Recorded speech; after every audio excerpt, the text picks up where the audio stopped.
बिस्मिल्लाहिर्रहमानिर्रहीम, अस्सलामु अलैकुम वरहमतुल्लाहि वबरकातुहू। मोहतरम व्यूअर्स, आपको एक मरतबा फिर खुश आमदीद कहते हैं क़ससुल क़ुरआन में। और आज हम एक और इंतहाई दिलचस्प स्टोरी को समझने की कोशिश करेंगे, और वो उसका उन्वान कुछ इस तरीके से है कि बाग़ वाले का क़िस्सा। और ये क्या है बाग़ वाले का क़िस्सा? ये सूरह कहफ़ की आयत नंबर 32 से 44 में आया है।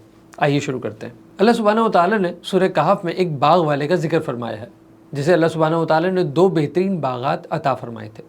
लेकिन बाग़ वाला अल्लाह सुब्हानहू व तआला का शुक्र अदा करने के बजाय मादा परस्ती यानी मेटलिस्टिक वर्शिप, मेटलिस्टिक अप्रोच के शिर्क में मुब्तला हो गया था, यानी मेटलिज़म का शिकार हो गया था, ज़ाहिर परस्ती का शिकार हो गया था। उसने इस बात को नहीं पहचाना कि भरोसा असबाब पर नहीं बल्कि अल्लाह सुब्हानहू व तआला पर करना चाहिए, और दुनियावी माल व असबाब की कसरत अल्लाह सुब्हानहू व तआला की रज़ा की अलामत नहीं बल्कि इम्तिहान का ज़रिया है। अब यहाँ ये समझते हैं कि बाग़ की हिफाजत और आबपाशी का इंतज़ाम कैसा था उसमें। एक शख्स को अल्लाह सुब्हानहू व तआला ने अंगूरों के दो शानदार बाग़ात अता फरमाए थे। इन बाग़ात के चारों तरफ खजूर के ताकतवर और लंबे दरख्त की बाड़ लगी हुई थी, ताकि बाग़ात रेत और आंधी के तूफ़ानों से महफूज रहें। दोनों बाग़ात के दरमियान खेत भी थे, जिनसे खेती पैदा होती थी। दोनों बाग़ात के बीच से नहर जारी थी। गोया आबपाशी का बेहतरीन इंतज़ाम था। साल साल से दोनों बाग़ात कसरत से फल पैदा कर रहे थे, और कभी इनके फल और पैदावार में कमी नहीं हुई थी। वो बाग़ वाला शख्स अल्लाह सुब्हानहू व तआला की नेमतों में मगन और खुश व खुर्रम था और मुतमईन ज़िंदगी गुजार रहा था। अब यहाँ पर बाग़ वाले घर एक दरवेश दोस्त की आमद होती है, और वो क्या गुफ्तगू होती है उनकी, वो समझते हैं। एक दिन उस बाग़ वाले के गरीब दरवेश दोस्त बाग़ वाले से मुलाकात करने उसके घर आया। बाग़ वाला अपने दोस्त से मिलकर बहुत खुश हुआ, और दोस्त को अपने शानदार बाग़ की सैर कराने के लिए अपने साथ लेकर चला।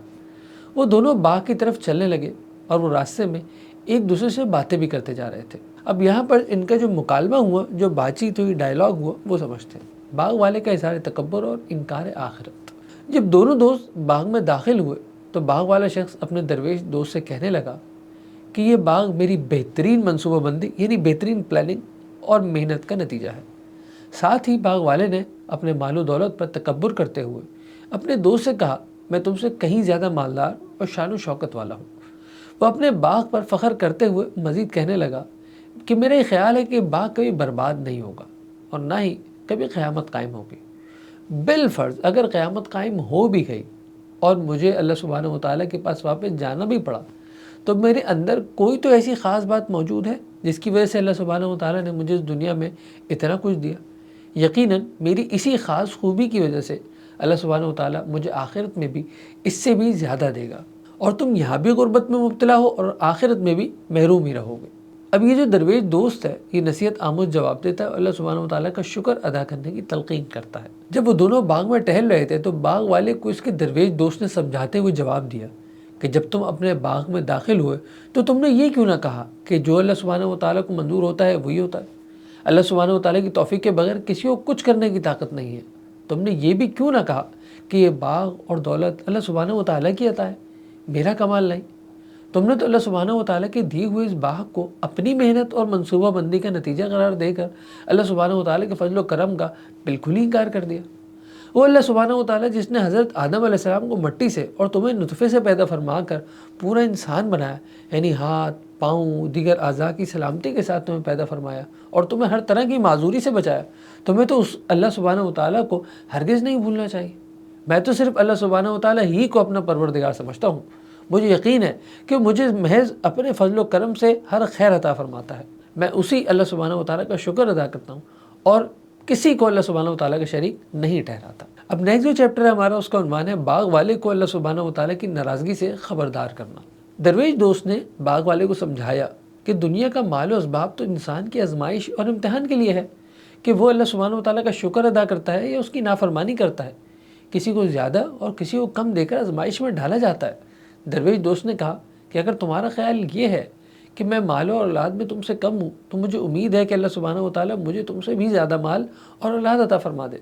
दरवेश दोस्त ने बाग़ वाले को डराया कि मुमकिन है कि जिस बाग़ पर तुम्हें इतना गुरूर है, अल्लाह सुब्हानहू व तआला तुमसे नाराज़ होकर तुम्हारे इस बाग़ पर आसमान से बिजलियाँ गिरा दे और बाग़ को साफ चटियल मैदान बना दे। दरवेश दोस्त ने मज़ीद समझाया कि ज़रा सोचो, अगर अल्लाह सुब्हानहू व तआला इस बाग़ के पानी को खुशक कर दे, फिर तुम कहाँ से पानी तलाश करके ला सकोगे, और तुम्हारा सारा बाग़ सूख कर ख़त्म हो जाएगा, ड्राई हो जाएगा। اس لیے تمہیں اللہ سبحانہ و تعالیٰ کی ناراضگی سے ڈرتے رہنا چاہیے اور ان نعمتوں پر اللہ سبحانہ و تعالیٰ کا شکر ادا کرنا چاہیے۔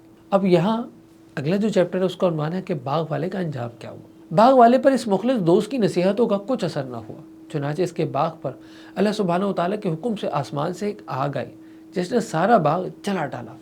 وہ شاندار باغ راکھ کا ڈھیر بن گیا۔ باغ والے اپنے باغ کی تباہی و بربادی کو دیکھ کر بہت پچھتایا اور ہاتھ ملتا رہ گیا۔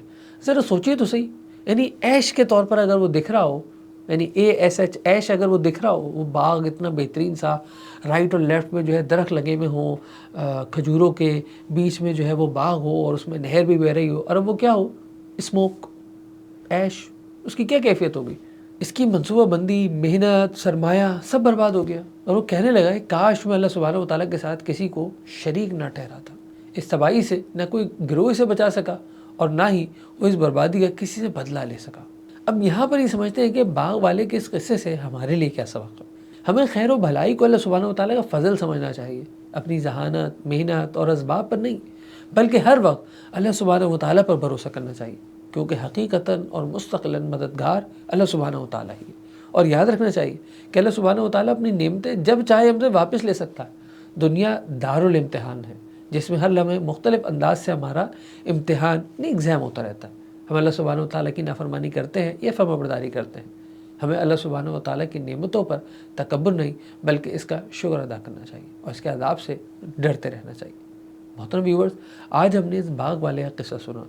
اللہ تعالیٰ سے دعا ہے اللہ تعالیٰ ہمیں قرآن حکیم سے مزید محبت عطا فرمائے۔ اس سے جو ہمارے قصص جو ہم سن رہے ہیں، اس سے جو حکمت ہے، بصیرت، یہ سب ہمارے سامنے آ رہا ہے، اس سے سبق آموزی حاصل کرنے کی توفیق عطا فرمائے اللہ سبحانہ و تعالیٰ میں۔ انشاءاللہ تعالیٰ آپ سے نیکسٹ ایپیسوڈ میں پھر ملاقات ہوتی ہے۔ السلام علیکم ورحمۃ اللہ وبرکاتہ۔